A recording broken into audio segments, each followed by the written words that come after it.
Muy buenos días a los amigos de los medios de comunicación y a la sociedad de Aguascalientes que se conecta a través de las redes sociales oficiales de este gobierno estatal. Este es el informe de este jueves que en voz del titular del Instituto de Salud del Estado de Aguascalientes, el doctor Miguel Ángel Pisa, podremos tener. Adicionalmente tendremos un mensaje del doctor Francisco Javier Pedrosa, director de Salud Mental y Adicciones del propio instituto, y contamos también con la presencia de la doctora Maru Velasco. Sin más preámbulo, doctor Pisa, por favor, adelante. Buenos días a todos los que nos ven por este medio, agradezco su atención. Vamos a empezar con la información nacional de todos los días. Tenemos hasta este momento reportados hasta el día de ayer 275,003 casos confirmados acumulados, 27,891 confirmados activos, 80,893 sospechosos, con 32,796 defunciones hasta el día de ayer. El comportamiento de nuestro estado es de la siguiente manera. Tenemos más de 2,000 pacientes recuperados hasta el día de ayer, 3,572 confirmados, sospechosos 208, casos negativos 10,972, con 186 defunciones, lo que me da un total de 14,752 ciudadanos o pacientes que fueron estudiados para comprobar o descartar la posibilidad de contagio de COVID. El comportamiento de los municipios, ustedes lo ven en el mapa que está a un lado, la desglose por municipios, sigue siendo la ciudad capital la de mayor casos presentados. En la siguiente vemos las pruebas realizadas por cada 100,000 habitantes. Seguimos en la misma posición, en el tercer lugar, con 101,013 pruebas por cada 100,000 habitantes. Pasamos a la de defunción. Tenemos una tasa, según reporte nacional, del 5,1%, haciendo una excepción de los casos externos del estado, tenemos una tasa del 4,7%. La capacidad hospitalaria para camas generales de COVID, tenemos una ocupación del 28%, lo que nos da una capacidad de recepción del 72% todavía, hasta el día de ayer. Hago una aclaración en la capacidad de camas con ventilador, se puso aquí 26%, pero no es del 30%, la ocupación en este momento nos deja una capacidad todavía de recibir pacientes del 70%. El comportamiento de la distribución es de la siguiente manera: graves 57, muy graves 58. De los graves, 34 están en el IMSS, 18 en el sector salud y 5 en el ISSSTE. Los muy graves, 38 en el IMSS, 18 en el sector salud y 2 en el ISSSTE. El comportamiento por pacientes positivos, seguimos teniendo la incidencia más alta entre los 20 y los 40 años, es donde más se centra la población que está saliendo positiva a las pruebas de COVID. La mortalidad se sigue manteniendo una escala en promedio de 2, 3 máximo, con sus picos. Como vemos ahí en esa gráfica, hemos tenido picos acumulados, pero vuelvo a reiterar, los que se reportan en un día no son precisamente los de ese día, son los casos que se van comprobando mediante certificados de defunción y los vamos reportando hasta que estamos seguros cuál es el diagnóstico. Por la mortalidad, en este caso por municipios, tenemos que Aguascalientes sigue siendo el de mayor cantidad de pacientes, el sexo sigue predominando, el sexo masculino. La edad, aquí tenemos que entre 45 y 70 años es donde se encuentra la mayor incidencia de mortalidad, y las comorbilidades pues siguen siendo las mismas, como ustedes están viendo: hipertensión, diabetes, obesidad, insuficiencia renal crónica, asma. Es la característica que acompaña, o los padecimientos que acompañan a las causas de muerte o los pacientes que fallecen por el COVID. Las demás son comorbilidades menos, pero se presentan. Este es el informe técnico y nos quedamos en espera de las preguntas. Adelante, doctor Francisco, por favor. Gracias, buenos días. Antes que nada, quiero iniciar que desde antes de que se iniciara la pandemia del COVID-19, por instrucciones del señor secretario y del señor gobernador, nos preparamos para atender los problemas de salud mental que pudieran afectar a la población del estado de Aguascalientes. Es una prioridad el cuidado de la salud mental de nuestra población y en este sentido hemos trabajado para no dejar de atender en ningún momento los problemas que puedan afectar a nuestra población. Se garantizó la continuidad de los servicios de salud mental y durante la cuarentena y aún en estos tiempos se han promocionado actividades para la prevención de la adquisición de problemas de salud mental en cuarentena. Estamos atendiendo en esta llamada nueva normalidad y también estamos preparados para la atención post-COVID. En términos generales, hemos priorizado la atención vía telefónica. La línea Vive, el 977-7205, es nuestro sistema de canalización y de atención en crisis emocional para la población. Las personas que sufren alguna situación de crisis emocional pueden comunicarse a este teléfono y si es necesario se hace una canalización para un proceso psicológico a través del teléfono. En estos momentos estamos priorizando la atención telefónica, todos nuestros procesos telefónicos, aun cuando nuestras unidades de salud mental, nuestras UNEMES ISAME y nuestras UNEMES CAPA no cerraron durante la pandemia. Principalmente están para la atención de crisis y urgencias psicológicas. He de mencionar también que estamos en estrecha coordinación con todos los municipios del estado, entre los DIF municipales y las direcciones de seguridad pública municipal para la atención de problemas emocionales, principalmente la atención del comportamiento de riesgo suicida. Se ha mencionado en diferentes publicaciones a lo largo y ancho de todo el mundo que sí se ha incrementado por cuestiones de la pandemia y por cuestiones de la cuarentena los problemas emocionales.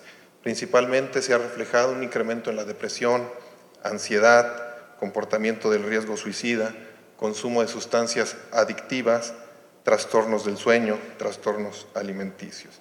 Es importante estar atentos en nuestras casas, con nuestros familiares, con las personas cercanas. Si se tiene algún problema del comportamiento o nosotros identificamos que alguien está pasando por una situación problemática emocionalmente, es importante comunicarse a las líneas de atención. ¿Cuáles son los principales indicadores que nosotros mencionamos a la población de estar atentos? El aislamiento de las personas, la irritabilidad, conflictos interpersonales, insomnio, hiperactividad, dolores de cabeza, disminución del apetito, cansancio, miedo, ansiedad, desamparo, desesperanza, culpa, problemas de memoria, falta de concentración, pensamientos repetitivos, negación de las emociones, etc. Tenemos que estar atentos a todos estos indicadores para poder recibir una atención oportuna por parte del área de salud mental y adicciones. En términos de número, lo que cerramos hasta el mes de junio, en la línea Vive, en el 911 y en el chatbot, que es un sistema de evaluación y tamizaje de problemas socioemocionales en la comunidad, hemos recibido 11,334 llamadas. Es importante mencionar que el 35% de estas llamadas está relacionada con comportamiento en riesgo suicida. Hasta el mes de junio hemos recibido 400 llamadas relacionadas exclusivamente con la pandemia, ya sea en aspectos directos, porque algún familiar o la misma persona salió positiva a la prueba de COVID, o de manera indirecta por el miedo a la pandemia, por el miedo al contagio. En nuestras unidades hemos atendido 3,284 personas de primera vez y se han dado 21,279 consultas consecutivas. Nuestros principales problemas de atención, se ha mencionado, depresión y ansiedad, y el aspecto del consumo de sustancias, principalmente alcohol y metanfetaminas. Ante esta nueva normalidad necesitamos adquirir y aprender nuevos comportamientos de autocuidado y comportamientos de cuidados a los otros. El principal es prevenir, el autocuidado es prevenir el contagio. Pensar y actuar como si nos fuéramos a contagiar, es decir, tener todos nuestros comportamientos saludables, el uso de cubrebocas, lavado continuo de manos, el aseo de nuestro espacio de trabajo, y el cuidado al otro significa pensar como si fuéramos portadores del virus y pudiéramos contagiar a los otros. En este sentido, los mismos comportamientos tenemos que aprender a habituarnos a ellos para no contagiar a las personas. El uso del cubrebocas, proteger a los demás, proteger a las personas cercanas a nosotros. Es importante seguir en casa. Nosotros estamos priorizando la atención ahorita a través de la vía telefónica. Nuestros procesos terapéuticos son vía telefónica para evitar precisamente el contagio. No salir de casa solo cuando sea sumamente necesario. Quiero mencionar en términos generales, como lo hace referencia a la literatura científica a nivel mundial, nosotros también tuvimos un incremento en términos de proporción de problemas de comportamiento riesgo suicida, consumo de sustancias, depresión, ansiedad y violencia intrafamiliar. Sin embargo, estamos haciendo todo lo posible para atender de manera oportuna a nuestra población. Muchas gracias. Muchas gracias, doctor Javier. Pues bien, ahora abrimos el espacio para preguntas y respuesta. Alejandro Romo refiere en relación a la reapertura de guarderías. Se indica que estos espacios deberán de someterse a una prueba de detección. ¿Esta medida seguirá vigente? Pregunta Alejandro Romo. Doctor Pisa. El día de ayer se hizo un anuncio a nivel nacional sobre la apertura de las guarderías, pero algo muy importante que viene detallado en la gráfica que presentaron es que se va a abrir primero una etapa para preparar y empezar a hacer la revisión del personal que opera las guarderías. Después vendrá una etapa de evaluación y capacitación de todo el personal para que esté en condiciones de tomar las medidas preventivas en el desempeño de sus actividades. Y hasta finales de este mes se empezará a dar la aceptación de los usuarios. Algo muy importante que decía ayer el representante del Seguro Social. ¿Por qué me refiero al Seguro Social? Porque es el que tiene el mayor número de guarderías y es donde acude el mayor número de usuarios en nuestro estado. Si se detecta que un niño sale positivo, se aísla al niño y se sigue la observación de los demás. Si se detectan que 2 niños salen positivos, se cierra el grupo, se cierra y se queda 14 días aislado y se va valorando a los niños su evolución clínica para decidir si se apertura otra vez ese salón o esa unidad. Entonces, seguramente vamos a seguir los mismos protocolos que marca el IMSS para las guarderías que no sean del Seguro Social, llámese las privadas. Y el protocolo que hicimos aquí nosotros desde hace más de un mes, que ya se está implementando incluso en algunas guarderías, fue precisamente que antes de empezar a operar las guarderías, tendría que ser tamizado todo el personal que tiene contacto con los niños y estar en aviso constante con los papás, de estarles preguntando si hubiera alguna sintomatología del niño o de los mismos papás o de algún integrante de la familia. Si presenta algún síntoma sospechoso de COVID, no traiga a sus niños a la guardería. Entonces tenemos un protocolo local que vamos a reforzarnos con el protocolo nacional y sí, será primero la verificación que el personal esté libre del contagio para que pueda participar en contacto con los niños. Para el doctor Pedrosa, pregunta también Alejandro Romo, ¿cómo ha sido el comportamiento de los suicidios en Aguascalientes durante este año y el periodo de contingencia y en relación al año pasado? Preguntan en redes sociales. Sí, cerramos el mes de junio con 89 muertes por suicidio en el estado de Aguascalientes. Hemos estado haciendo un análisis si alguna de ellas estuvo relacionada directamente por el COVID-19 y en nuestro análisis ha sido negativo. Sin embargo, sí es importante mencionar que los factores asociados principales al comportamiento de riesgo suicida, que es la violencia intrafamiliar, el consumo de sustancias, la ansiedad, la depresión, se han incrementado. Entonces pudiera haber alguna relación indirecta con el número de suicidios. Respecto al año 2019, en estas fechas hemos incrementado en 3 muertes por suicidio y respecto de 2018 se han incrementado en 6 muertes por suicidio. Para el doctor Pedrosa, ¿Cómo se manejará el aumento de casos en los municipios y el pedir a la gente que tome el tema con mayor profundidad y seriedad? Esto es muy importante. Lo acabo de mencionar. Tenemos que aprender a convivir con el coronavirus. Esto significa la nueva normalidad.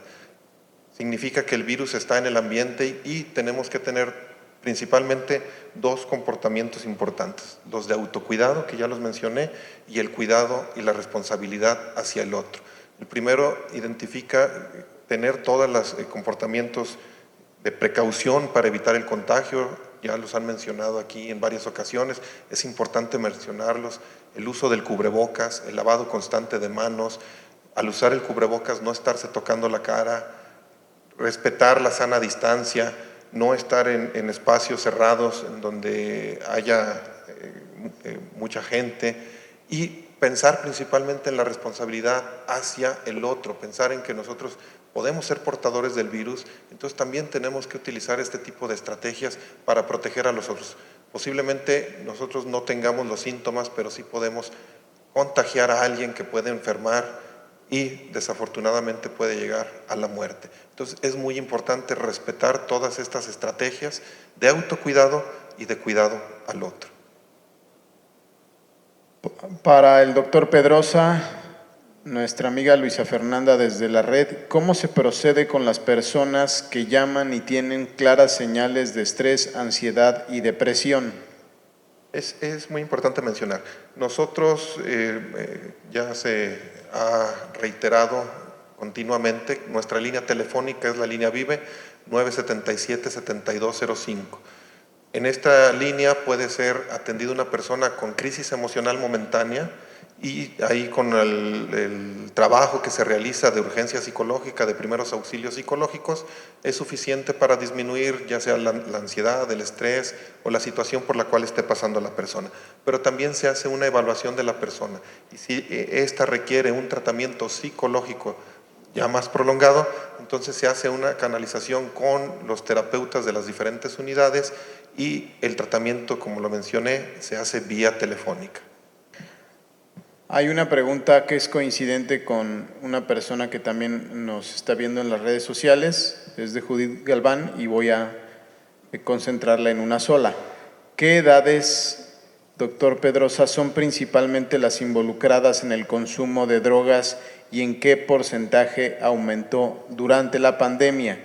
¿Y qué relación tiene el consumo de drogas con el tema del suicidio? Bien. Esto es muy importante. La mayoría de las llamadas que recibimos y de las personas que estamos atendiendo está en el rango de los 25 a 34 años de edad, seguido de los 18 a los 24 años de edad. Tenemos el 36% de los primeros y el 35% de los segundos. En términos de proporción, nosotros hicimos un análisis de las llamadas que se recibieron de enero al inicio de la fase 2 de la pandemia, durante la fase 2 de la pandemia y la fase 3 de la pandemia, que terminó el 30 de mayo y inicia la nueva normalidad. En términos de consumo de sustancias, en términos de proporción, esta es una proporción, no son números netos, se incrementó en un 36% diario las llamadas para atención de consumo de sustancias, principalmente alcohol, metanfetaminas y marihuana. La relación que se tiene, ya lo hemos mencionado, de los principales factores de riesgo asociados a las muertes por suicidio y a los intentos por suicidio son el consumo de sustancias, principalmente metanfetaminas en su forma de cristal, y violencia intrafamiliar, aunado a otros problemas de salud mental que pudieran agravar la situación, como la depresión, la ansiedad y la comorbilidad entre estos dos problemas de salud mental. Es muy importante que la persona que intenta suicidarse o muere por suicidio, desafortunadamente, ya tiene varios tiempos sufriendo una situación muy difícil en su persona y ve como única opción, aunque no es ninguna solución, el suicidio. Entonces tenemos que estar atentos, principalmente las personas que nos rodean, cualquier cambio del comportamiento que podamos identificar en ellos. Ya mencioné algunos de los indicadores. Es importante que si la persona no llama por teléfono, sí algún familiar, y nosotros haremos contacto con ellos para poder dar el tratamiento adecuado. Ángel Dávalos, de Radio Grupo, le pregunta al doctor Pedrosa, ¿cuál es la edad promedio de las personas que están haciendo uso de la línea Vive en mayor medida y si hay relación entre el confinamiento y el aumento en el número de llamadas para pedir apoyo psicológico? Sí, ya lo mencioné, desde 25 a 34 años es el mayor porcentaje, 36%, 18 a 24 años, 35%, y sí tenemos un doble efecto de la pandemia. Por un lado tenemos la propia pandemia como tal, sí tiene efectos psicológicos sobre la población, y aunado al confinamiento, a la cuarentena que se está viviendo en la población, tiene otros efectos psicológicos en la población. Entonces sí se ven incrementados los problemas de salud mental, por un lado por la pandemia y por otro lado por el confinamiento, y la combinación de ambos factores claramente sí está afectando emocionalmente a nuestra población. Pero esta afectación puede ser solo momentánea, una situación de crisis que puede ser solucionada de manera inmediata o ya requerirá un programa de intervención psicológico más duradero. Generalmente las llamadas, el 40% de las llamadas a nuestras líneas de atención son canalizadas a un proceso psicológico más amplio. Muy bien, estas serían todas las preguntas. Las que hayan llegado con posterioridad les daremos respuesta de manera escrita. Muchísimas gracias a todos y estaremos pendientes para el próximo comunicado.